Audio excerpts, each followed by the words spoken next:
밀림에서요, 가장 강한 것이 무엇일까? 아프리카 밀림에 이제 큰 동물, 사나운 맹수들 많이 있는데, 가장 강한 게 뭐라고 생각하세요? 그 답은 의외로 개미였습니다. 개미들이 떼를 지어서 이동하면 그 길이가 막 수백 미터씩, 막 1km씩 막 늘어나는 그런 장렬한 행렬을 만든다 그러는 거예요. 밀림의 맹수들도 이 개미떼를 발견하면 급히 도망한다는데 몸집이 가장 크다는 코끼리도 겁을 먹습니다. 또 밀림의 왕이라고 하는 이 사나운 사자도 개미가 이동하는 반대 방향으로 급히 피합니다. 왜 이렇게 개미를 무서워하는 것일까? 맹수들이 개미를 두려워하는 것은 그들의 그 무서운 협동심 때문이다 하는 거예요. 일부 예배는 젊은 분들이 더 많으신데 그들이 무서워하는 것은 누가 쪽수 이렇게 얘기하는 것 같아요. 수없이 많은 개미가 행렬을 지어 가니까 그 협동심에 의해서 수가 많아도 단결된 의식으로 함께 행동하지 않으면 큰 힘을 내지 못하죠. 근데 개미들은 희한하게도 그런 협동하는 그런 의식을 가지고 있다는 거예요. 개미가 지극히 작은 벌레에 불과하지만 수십만 마리가 힘을 합쳐서 코끼리를 공격하면요, 단 하루 만에 앙상한 뼈만 남게 된다는 것이지요. 연합하고 또 협동하고 하나 되는 것, 이것이 가장 강력한 무기가 된다는 겁니다. 하나님의 가족들을 죄송합니다. 하나님께서 이 가족들을 주신 것은요, 가족 간에 서로 협력하여서 삶의 위협적인 맹수처럼 달려드는 여러 가지 문제들을 잘 물리치라는 그런 섭리가 담겨져 있는 거지요. 우리는 가정을 소중히 여기고 또 서로 협동해야 됩니다. 교회는요, 동일한 의미에서 영적인 가족 공동체예요. 또 사명 공동체입니다. 협력해야 어려움을 이기고 또 시험과 고난을 극복해 갈 수 있는 것이에요. 가족과 교회 공동체가 이렇게 함께 예배를 드리면서 가정에서는 가정에서 또 교회 공동체는 함께 교회 구성원들이 예배를 드리면서 모두 한 하나님을 섬기는 신앙의 영성으로 협력하고 또 도우면서 이렇게 살아가야 합니다. 자, 오늘 소개하는 성경의 인물은 노아입니다. 홍수 심판을 겨우 빠져나온 노아의 가정은 제단을 쌓고 하나님께 감사 예배를 드렸어요. 정결한 짐승과 새 중에서 제물을 택하여서 번제로 드린 겁니다. 하나님은 이 노아의 감사 예배를 받으시고 그 가족에게 복을 주셨다. 1절에 말씀하고 있어요. 우리도 한 주간 열심히 살다가 주일에는 하나님 앞에 나와서 감사하는 예배를 드리게 됩니다. 또 주중에도 예배하면서 하나님 앞에서 우리의 전열을 가다듬는 거예요. 그리고 새로운 힘을 우리의 영혼에 충전하게 되는 거죠. 기도 사명을 다하기 위해서 수요 예배, 중보기도, 더 나아가서 매일매일 새벽 제단을 쌓으면서 새벽 예배에 참여합니다. 다 우리의 영성에 필요한 것이고 함께 예배하면서 우리의 지친 영혼이 새 힘을 얻고 새로운 용기를 얻고 에너지를 얻어서 이 세상 가운데 승리의 삶을 이어가게 되는 거죠. 이렇게 예배에 힘쓸 때 하나님께서 노아의 가정에게 복을 주셨던 것처럼 오늘 우리 예배자들에게도 복을 주실 줄로 믿습니다. 요한복음 4장 23절에 이렇게 말씀하고 있어요. 함께 읽습니다. 아버지께 참되게 예배하는 자들은 영과 진리로 예배할 때가 오나니 곧 이때라. 아버지께서는 자기에게 이렇게 예배하는 자들을 찾으시느니라. 아멘. 신령과 진정으로 정성을 다해서 예배하는 사람들을 하나님이 찾으신다 말씀합니다. 이 말씀은요, 찾으신다는 의미가 뭐예요? 모두가 다 흔히 발견되어지도록 그렇게 모두가 다 신령과 진정으로 예배하고 있지는 않다는 말씀도 여기에서 우리가 유추해 볼 수 있지 않습니까? 그러니까 하나님이 참된 예배자가 누군가, 오늘 누가 영과 진리로 예배하는가, 이것을 바라보시고 찾고 계시다는 말씀이에요. 구약시대의 제사는요, 매우 엄격했습니다. 제사를 잘못 드리다가 부정한 제물로 드리다가 죽은 사람도 있을 정도예요. 대제사장들도 1년에 자기가 제비 뽑아서 정한 날에 정결 예법에 따라서 준비하고 지성소에 들어가는데 잘 갖추지 못하고 준비하지 못하고 분향을 하다가 그 지성소에서 죽음을 당하기도 합니다. 그만큼 하나님께 드리는 예배는 중요하다는 뜻이에요. 형식적으로나 외식적으로 예배를 드려서는 안 됩니다. 체면 때문에 거칠애로 예배하는 것 하나님이 아시고 기뻐 받지 않으신다는 이야기예요. 예배를 잘 드린 가정은 복을 받고 또 우리 하나님 앞에 믿음으로 나아가며 예배할 때마다 함께 공동체가 힘을 얻게 된다 하는 것 기억하셔서 여러분 예배에 최선을 다하고 정성을 다해서 영과 진리로 예배하는 성도님들이 다 되시기를 바랍니다. 오늘 본문을 통해서 노아 가정이 드렸던 예배를 몇 가지로 생각을 해보고 은혜를 나누려고 합니다. 그들은요 방주에서 긴 시간을 보냅니다. 그리고 배가 땅에 닿고 지면에 물이 사라졌을 때 방주에서 나와서 제일 먼저 한 일은 그의 가족들이 함께 하나님 앞에서 제사를 드린 거예요. 오늘날로 말하면 감사 예배를 드린 겁니다. 이 노아 가족의 예배를 통해서 얻을 수 있는 교훈 첫 번째는요. 노아 가족은 온 가족이 함께 예배를 드렸다 하는 거예요. 온 가족이 함께 하나님 앞에 예배합니다. 이들은 방주를 만들 때도 함께 했어요. 산 위에다가 방주를 지었거든요. 산 꼭대기에 배를 지으니 우리 아버지가 노망이 나셨나? 아무리 자식이라 그래도 협조 안 할 수도 있어요. 그런데 온 가족이 함께 산 위에다가 배를 짓습니다. 그리고 방주를 다 지은 다음에 그 안에 가족들이 함께 들어가지요. 방주에서 나왔을 때도 가족이 함께 하나님 앞에 예배를 드립니다. 함께 하는 마음이 얼마나 중요한지 몰라요. 그래서 성경에는 누누이 우리에게 이 함께 하는 마음을 가르쳐 주고 있습니다. 빌립보서 2장 2절 말씀인데요. 다 같이요. 마음을 같이하여 같은 사랑을 가지고 뜻을 합하며 한 마음을 품어. 아멘. 한 마음으로, 같은 사랑으로 뜻을 합해서 이렇게 하나님을 찬양하고 예배하고 또 이웃을 섬기고 공동체를 만들어가라고 우리에게 권면하시는 거예요. 그 결과 1절에 9장 1절에 노아와 그 아들들에게 복을 주시며 라고 기록하고 있습니다. 예배를 드릴 때 온 가족이 함께 드리는 것 하나님이 기뻐하시는 거예요. 우리 가족 구성원들이 함께 예배 드리도록 여러분 힘쓰시고 기도하세요. 또 우리 집에 아직 가장이 믿지 않아 우리 집에 자녀들 안 믿어서 함께 예배하는 거 저희는 불가능해요. 저도 예배 인도할 줄 몰라요. 그래도 괜찮습니다. 여러분 기도하시면서 몇 명이라도 가정재단을 쌓아보세요. 한 달에 한 번이라도, 일주일에 한 번 더 좋겠고요. 일주일에 몇 번 드리면 더 좋겠고요. 가족이 함께 예배하는 거에 큰 힘이 있습니다. 가정 예배 드리셨다가 좀 쉬고 계시는 분들 계시면 이번 기회에 가족이 함께 예배하는 일을 힘쓰시기를 주님의 이름으로 부탁드립니다. 굉장히 중요한 일이기 때문에 그래요. 자, 이제 성경은요, 주님을 믿는 성도들이 복음 안에서 하나 될 것에 대해서도 강조하고 있습니다. 교회는 영적인 가족이라 그랬지요. 사도행전 4장에 보면 초대교회의 좋은 예가 나오는데 32절 말씀부터 한번 보겠습니다. 믿는 무리가 한 마음과 한 뜻이 되어 모든 물건을 서로 통용하고 이렇게 말씀하고 있어요. 믿는 무리가 한 마음 한 뜻이 되었다. 그래서 내 물건을 서로 통용하며 같이 쓰는데 내 것이라고 주장하는 자들이 하나도 없더라. 이렇게 말씀하고 있어요. 사도행전 8장 6절 말씀입니다. 8장 6절 다 같이 읽겠습니다. 무리가 빌립의 말도 듣고 행하는 표적도 보고 한 마음으로 그가 하는 말을 따르더라. 아멘.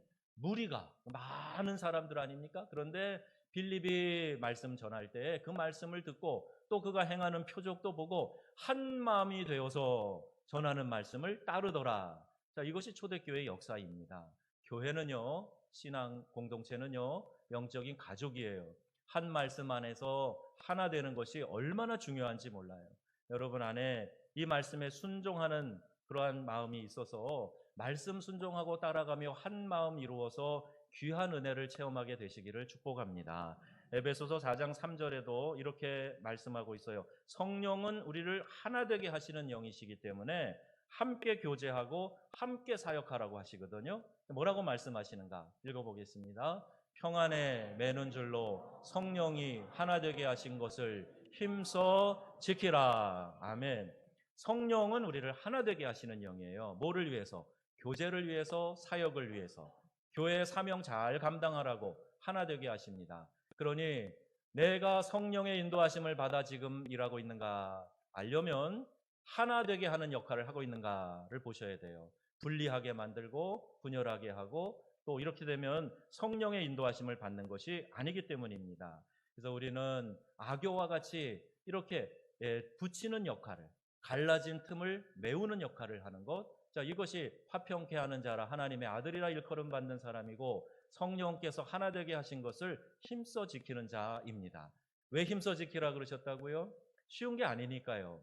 애써서 노력해야 하나 될 수 있기 때문에 우리 각자가 너무너무 많은 다른 생각들을 가지고 있어요. 다른 경험들을 가지고 있어요. 그래서 성령이 먼저 판을 만드시고 하나 되는 게 내 뜻이야 말씀하시고 인도하고 가시니까 거기에 순종하면서 힘써 지키면 하나 되게 될 줄로 믿습니다. 자, 이 말씀을 우리에게 권면하시는 거예요. 자, 노아의 가족들이 함께 하나님께 예배할 때 하나님이 기뻐하시고 그들에게 복을 주셨다 하는 걸 기억하시고, 두 번째입니다. 노아의 가정은 하나님께 먼저 예배를 드린 거예요. 하나님께 먼저 다른 일보다 우선해서 예배를 드렸습니다. 노아 가족이 방주에서 나와서 이렇게 다른 바쁜 일들도 있었을 거예요. 그런데 먼저 하나님께 예배했다. 자, 이 신앙의 전통을 따라서 많은 우리의 믿음의 선배들이 그와 같이 했습니다. 영국에서 유럽에서 신앙의 박해를 피해서 배를 띄워가지고 이제 신대륙 미국을 향합니다. 메이플라워라고 하는 배에 사람들이 타고서 66일 동안 항해한 다음에 지금의 보스턴 근교에 프리머스라고 하는 항에 도착을 합니다. 올해가 꼭 400년, 400주년 되는 해예요. 그들이 이렇게 도착해서 제일 먼저 함께 한 일이 무엇이었는가? 그들이 함께 예배 드릴 교회를 지은 거예요. 예배당을 지은 겁니다. 그리고 자녀들을 위해서 가르칠 학교를 짓고 그 다음에 각자 필요에 따라서 자기 집을 지었다 하는 이 이야기를 우리가 알고 있습니다. 그들이 먼저 하는 일이 우선순위에 앞에 있는 일이기 때문에 먼저 그 일을 한 거예요. 아니, 나는 따뜻한 집이 먼저 필요해. 아니, 나는 먼저 다른 일을 할 거야. 여러 의견이 있을 수 있겠지만 그들은 다 같이 함께 예배할 수 있는 교회 먼저 지었어요. 여러분, 신앙의 자유를 찾아서 생명을 걸고 모든 것을 포기하고 새로운 대륙으로 향했던 그들 마음 가운데에는 나는 정말 자유롭게 예배하고 싶다. 하나님을 마음껏 찬양하고 싶다. 우리의 믿음의 형제 자매들과 함께 제한 없이 하나님께 찬양 드리고 싶다. 그 신앙의 박해를 피해서 그들이 가가지고 예배하는 제단을 먼저 쌓은 것 아닙니까? 아무리 바빠도 중요한 일이 생기면 다른 거 다 제쳐놓고 포기하고 만사 제쳐놓고 그 일을 먼저 하게 되어 있는 것이지요. 이것이 각자의 우선순위에 따라서 다르게 정해집니다. 이야기를 하다 보면 어떤 분들은 확실히 예배가 우선순위인 분들이 계세요. 여러분들 가운데 많이 계십니다. 그런데 어떤 분들은 다른 바쁜 일이 생기면 예배가 뒷전으로 밀려나는 분들도 있어요. 그게 우선순위의 문제인 거예요. 일에 중요하고 안 중요한 게 문제는 내가 정하기 때문에 내 우선순위의 예배가 최우선에 있으면 그러면 하나님 앞에 예배하는 데에 제한을 받지 않고 그 일부터 하게 됩니다. 그럼 홍수 심판이 끝나고 방주가 머문 곳을 아라랏산이라고 되어 있는데요. 오늘날 터키 지역으로 봅니다. 노아 가족이 방주에서 나와서 자신들을 위해서 할 일도 많이 있었을 겁니다. 궁금한 것들도 많았을 거예요. 새로운 지역입니다. 이전부터 알고 있던 사람 아무도 없어요. 이제 홍수 이후에는 또 기후 환경이 크게 변화됐거든요. 그 변화에 적응하는 그런 일 등 굉장히 바쁘고 급한 일들이 왜 없었겠습니까? 그런데 이들은 오직 하나님께 먼저 예배하는 것, 이것을 힘썼다 하는 그 이야기이에요. 멧돼지가 요새 창궐에서 난리인데요. 이 멧돼지가 제일 좋아하는 것 중에 도토리가 있답니다. 도토리. 그러니까 도토리가 항상 땅에 있으니까 땅에서 이 도토리가 열리는 줄 알고 계속 코로 킁킁거리면서 땅을 헤치고 발로 파고 그러면 도토리를 땅에서 찾아요. 근데 도토리가 어디서 납니까? 나무에서 떨어지는 거예요. 근데 이 멧돼지는 땅에서 나는 줄 알고 코와 주둥이로 파헤치는 거죠. 이 어리석은 짐승만 그런 게 아니에요. 멧돼지가 그래서 그런가 목을 돼지는 15도 이상 못 든답니다. 계속 땅만 봐서 그런가 봐요. 사람도 그런 사람 재미난 이야기가 있어요. 윌리엄 피터라는 사람이 있었는데요. 어린 시절에 길 가다가 10불짜리 지폐를 땅에서 주웠습니다. 오늘 그 당시 10불이니까 또 어린아이가 주웠으니 이게 얼마나 큰 돈이겠어요? 횡재한 거지요. 그런데 그 후에 그는 70평생을 사는 동안에 언제나 땅을 쳐다보면서 걸었다는 거예요. 소득도 있습니다. 단추 29,516개, 바늘 54,172개를 주었고 동전 24불을 주었다는 거예요. 많은 수확이죠. 그런데 이렇게 얻은 것이 있는가 하면 잃은 것도 있는데 항상 땅만 보면서 살았기 때문에 그 푸른 하늘의 맑음과 그리고 그 뭉게구름과 밝은 태양과 별과 달들은 거의 보지 못하면서 살았다는 안타까운 이야기예요. 여러분, 성도들은 무엇을 얻을까 해서 이 세상만, 땅만 바라보는 존재가 아닙니다. 하늘을 바라보면서 하나님께 예배하며 살아가는 존재인 줄로 믿습니다. 그러니 여러분, 하늘을 우러러보셔야 돼요. 우리 하나님께 주목하는 그런 마음이 필요합니다. 일용할 양식도 하나님께서 주시고 은혜와 복도 하늘로부터 임하는 줄로 믿으시기를 바랍니다. 그래서 우리가 하나님을 주목하고 하나님이 기뻐하시는 예배를 최우선에 두어야 된다는 거예요. 이렇게 예배의 우선순위를 두는 가정은 하나님께서 약속하신 은혜와 복을 내려주십니다. 방주에서 나와 제일 먼저 감사 예배를 드린 노아 가정에 하나님이 복을 주셨듯이 예배를 최우선으로 하는, 그래서 함께 예배하고 최우선으로 예배하는 가정마다 하나님께서 은혜 주실 줄로 믿습니다. 마태복음 6장 33절이에요. 함께 읽습니다. 너희는 먼저 그의 나라와 의를 구하라. 그리하면 이 모든 것을 너희에게 더하여 주시리라. 아멘. 구할 것이 많이 있지만은 하나님의 나라, 하나님의 의, 이것을 먼저 구하며 살아가면 다른 필요한 모든 것들은 하나님이 그 위에다가 더하여 주실 것이다. 이렇게 말씀하세요. 여러분, 필요한 것을 쫓아다니면 중요한 것을 잃어버릴 수가 있습니다. 우선순위에 밀리기 때문에 그래요. 그런데 하나님의 나라와 의를 구하는 일에 내가 최우선의 목표를 두고 살아가게 되면 우리의 각자의 삶에 필요한 것은 하나님께서 공급해 주신다 하는 이 말씀입니다. 우리 명성 가족들은 항상 예배를 먼저 드리는 믿음의 가정 다 되시기를 바랍니다. 세 번째예요. 노아의 가정은요, 희생 제물을 드려서 하나님께 예배했습니다. 생명을 다해서 정성을 다해 드리는 예배, 이것이 신령과 진정으로 예배 드리는 거죠. 그것을 하나님이 기뻐 받으신다 했습니다. 희생 제물을 드린다는 이 말은 오늘 우리가 내 마음을 다해서 내 생명을 다해서 예배를 생명처럼 소중히 여기며 하나님께 예배 드린다, 이제 그런 의미를 담고 있어요.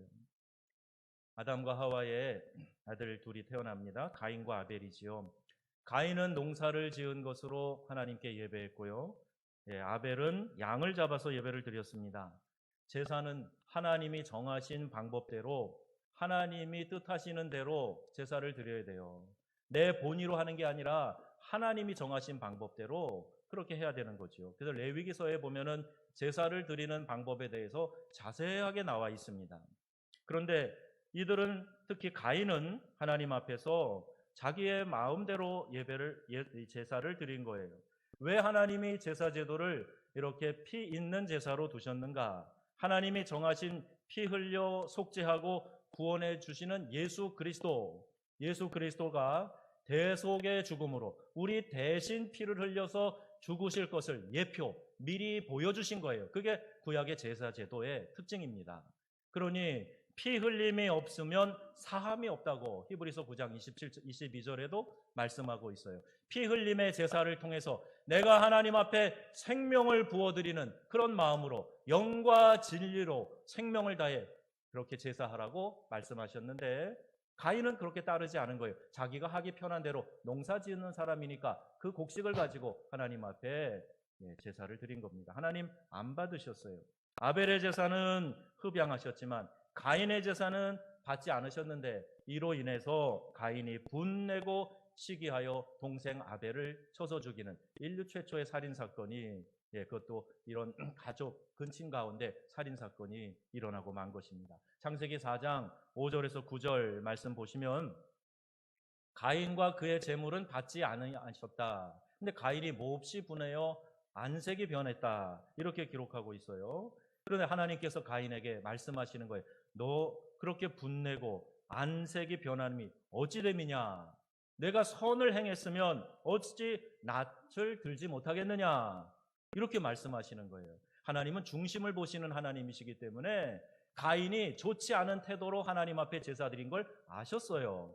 그러니 재물 자체도 문제가 있었겠지만 더 중요한 것은 그의 마음이 하나님을 온전히 예배하는 마음이 아니었던 거지요. 너가 선을 행하였으면 왜 낯을 들지 못하냐? 그러면서 왜 옳게 제사한 네 동생을 향해서만 시기하고 분내고 낯빛이 변하고 그러냐? 하나님 말씀하시는 거예요.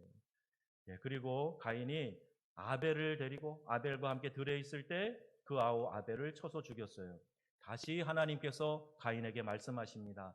내 아우 아벨이 어디 있느냐? 물으셨어요. 그때 이르되 내가 알지 못하나이다. 내가 아우를 지키는 자니까? 이렇게 표독스럽게 이야기를 합니다. 여러분, 예배하지 못하는 사람의 마음에는 항상 이런 생각이, 이런 마음이 들어오는 거예요. 하나님을 향해서 반항하고 대적하고 하나님을 즐거워하지 않으며 하나님 앞에 억지로 인색하게 마디못해서 그렇게 나가는 거예요. 이게 참된 예배를 드리지 못할 때 생기는 병적 증상입니다. 여러분, 이 말씀을 잘 기억하셔서 하나님이 가인에게 찾아오셔서 이 말씀하실 때는 그때라도 돌이켜 회개하고 하나님 잘못했습니다. 제가 온전한 예배자로 살겠습니다. 저의 죄와 허물을 용서해 주세요. 이랬어야 하는데 그렇게 하지 못한 가인이 하나님으로부터 내침을 받게 되는 거예요. 예배를 잘 드리면 죄의 유혹과 죄의 권세를 끊을 수 있습니다. 여기 유혹은요, 살살 꼬드기는 거예요. 말 그대로 우리 마음에, 우리의 귓가에 계속해서 살살살살 꼬드겨서 옳지 않은 일을 하게 하는 겁니다. 마귀는 이러한 방법으로도 우리를 유혹하고 죄에 넘어지게 해요. 권세는 강한 힘으로 우리를 꼼짝 못하게 얽어매는 겁니다. 마음을 잡으려고 해도 잡을 수가 없어요. 말씀을 들으려고 해도 소용이 없습니다. 듣지 못합니다. 이렇게 손발이 묶여 있는 거예요. 시원한 물을 마시고 싶어도 이 물을 들어서 마셔야 하는데 손이 묶여 있으니까 생수를 마시지 못하는 것과 마찬가지입니다. 이것이 사단이 우리의 마음을 이렇게 꼼짝 못하게 얽어매는 죄의 권세라는 거예요.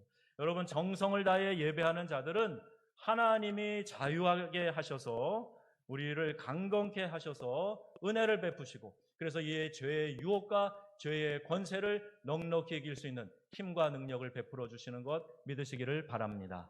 그러니까 예배를 드려야 돼요. 예배를 드려야 유혹에서 이길 수가 있고 예배를 드려야 죄악의 권세를 끊어낼 수 있고 예배를 온전히 드려야 하나님의 말씀이 내 심령으로 들어올 수 있게 되는 것입니다. 그래서 24절에 하나님은 영이시니 예배하는 자가 뭐와 뭐로요? 영과 진리로 예배할지니라 말씀하고 있어요. 배에서 나온 노아 가족들은요, 그 홍수 심판에서 자신들을 구원해 주신 하나님, 그 하나님께 최선을 다해서 제사를 드립니다. 이때 드린 제물은 하나님이 흡양하셨다 이렇게 말씀 기록되어져 있는데요. 보세요. 창세기 7장 11절 날부터요 8장 13절까지 이 날수를 계산하면요 전체가 370일이 됩니다. 그리고 방주에 들어가서 7일 후에 비가 내렸다. 그러니까 377일 동안 이들은 그 답답한 방주 안에 있었던 거예요. 창문 하나 달려있는 곳에. 동물들이 왜 소리를 안 내겠습니까? 동면한 상태로 있었던 동물도 있었겠지만 소리를 내요. 또 거기에서 그냥 냄새가 나요. 그런 곳에서 답답한 곳에서 1년 넘게 있다가 방주 문이 열리고 밖으로 나왔으니 신선한 공기를 마시고 또 그들이 하고 싶은 일이 얼마나 많이 있었겠어요. 그런데 그 다른 바쁜 일을 제쳐놓고 그들은 먼저 하나님 앞에 정결한 제물로 제사를 드리는 거예요. 8장 20절에 보면 노아가 여호와께 제단을 쌓고 모든 정결한 짐승 중에서 새 중에서 제물을 취하여 번제로 제단에 드렸더니 제가 이 말씀을 보면서 재미난 생각이 들었어요.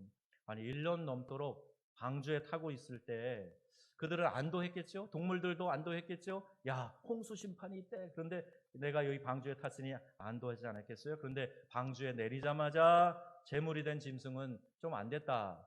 그런 생각이 들었어요. 물론 하나님께 바쳐진 것이니까 큰 영광이겠으나 짐승이 뭘 알겠습니까? 그런데요, 짐승 얘기만 아니라 사람도 순교를 좋아해서 자원하는 사람 없습니다. 나 순교할 테니 나 죽여주시오. 이렇게 나가는 사람이 아니고요. 나지 못하는 상황에서 하나님이 허락하실 때 순교자가 되는 거예요. 그들에게는 죽음의 고통, 두려움이 없을까요? 있었습니다. 그러나 그 두려움을 넘어서는 은혜를 베푸셨기 때문에 순교자 반열에 들어갈 수 있었던 거지요. 순교뿐만이 아니라 우리의 삶에 일어나는 고난도 사실 싫습니다. 여러분 고난 환영하는 분 계세요? 고난아 와라. 나는 고난을 좋아한다. 그런 분 계세요? 한 분도 안 계실 거예요. 우리 금요 제자 양육반에서 우리 지난주 이번 주 주제가 고난에 대한 것이었는데요. 어느 권사님이 그동안 이겨놓은 고난에 대해서 얘기를 하시면서 그러시는 거예요. 아유 이제 고난 싫어요 하시더라고요. 이제 더 이상 고난 싫어요.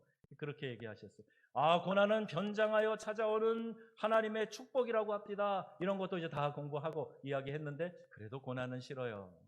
그러면 제가 그 이야기를 들을 때 여러분 이게 믿음 없는 소리인가요? 아니지요. 예수님도 그렇게 말씀하셨어요. 마태복음 26장 39절에 내 아버지여 만일 할만하시거든 이 잔을 내게서 지나가게 하옵소서. 그러나 내 원대로 마시옵고 아버지의 원대로 하옵소서. 예수님도 그러셨거든요. 십자가 앞에 고난의 쓴 잔을 마시는 이 십자가 고통을 생각하시면서 예수님도 아버지 가능하면 할 수만 있으시면 이 고난의 잔을 내가 마시지 않게 해주시면 안 됩니까? 이런 요청이 있었어요. 그게 주님의 마음 가운데 원하는 마음이 있었단 말이에요. 그러나 내 원대로 마시고 아버지의 원대로 되기를 원하나이다. 자, 이렇게 우리 주님도 기도하셨지요. 그러니 여러분 우리가 하나님의 뜻에 따라서 예배하는 그런 예배자가 되어야 됩니다. 하나님이 우리에게 능력 가운데 임하시고 또 우리 가운데 말씀해 주실 수 있도록 예배하는 마음을 가지고 기쁨으로 나아가는 거예요. 그리고 최선을 다해서 하나님 앞에 나를 희생제물로 드리는 마음으로 예배하는 예배자가 되어야 할 것입니다. 로마서 12장 1절에 오늘 우리가 우리 자신을 제사로 드리는 것에 대해서 이렇게 말씀하고 계세요. 우리 함께 읽어볼까요? 그러므로 형제들아 내가 하나님의 모든 자비하심으로 너희를 권하노니 너희 몸을 하나님이 기뻐하시는 거룩한 산 제물로 드리라. 이는 너희가 드릴 영적 예배니라. 아멘. 즉 내 마음과 뜻과 정성을 다해서 하나님 사랑하는 마음을 가지고 신령과 진정으로 예배를 드리는 겁니다. 오늘도 하나님 앞에 우리 자신을 거룩한 제물로 드리는 자를 하나님이 찾으십니다. 왜? 하나님이 예배를 받으시고 우리에게 복 주기를 원하고 계시기 때문이에요. 이 말씀은 또한 우리의 삶에서 삶이 예배로 이어져야 된다 하는 것을 말하는 것이기도 합니다. 모였을 때만 최선을 다해서 예배 드리는 거 그게 끝이 아니에요. 예배 드릴 땐 여러분 반드시 은혜 받으셔야 됩니다. 여러분 안에 은혜가 충만하시기를 바랍니다. 말씀으로 찬양으로 기도로 내 마음 가운데 은혜를 충만하게 채워서 그 힘을 가지고 세상에 나가서 예배자로 살아가는 거예요. 그래서 에드가 프랭크라고 하는 사람은요 크리스찬 센츄리라고 하는 곳에 이런 제목의 시를 발표했어요. 알터라는 건 제단이라는 제목인데요. 하나님 앞에 예배드리는 이 제단을 말합니다. 내가 아는 어떤 이는 공장 작업대를 늘 제단으로 생각하였고 어떤 이는 상점 계산대를 어떤 이는 사무 보는 책상을 또는 부엌 조리대를 거룩한 장소로 삼았다. 평범한 환경이 길가의 성전이 되어야 하리라. 자, 이런 내용의 시입니다. 여러분 밖에 나가서 이웃을 어떻게 섬기고 계십니까? 여러분이 말하는 말 한마디, 친절한 행동 하나하나가 하나님 앞에 예배하는 그 예배의 자세로 여러분들에게 나타나지게 된다면 여러분의 이웃들이 감동하고 주님 앞에 나오게 되고 여러분이 전하는 복음을 받아들이게 될 것입니다. 이번에 국가 재난지원금이 나왔어요. 여러분 신청하셨어요? 저도 처음에 좀 망설였어요. 어려운 사람들이 많을 텐데. 근데 생각이 좀 바뀌었습니다. 그래, 내가 받아가지고 가까이 있는 어려운 사람들에게 좀 도와줘야 되겠다. 네, 그렇게 하면서 좀 나름대로 잘 사용하려고 지금 그러고 있어요. 그리고 보니까 주변을 보니까 그런 분들이 또 여러분 계시더라고요. 어떤 이들에게 가서 친절을 베풀기도 하고, 아니 그것을 그냥 통째로 쓰라고 나눠주기도 하고, 그러면서 따뜻한 훈훈한 사랑을 전하는 거예요.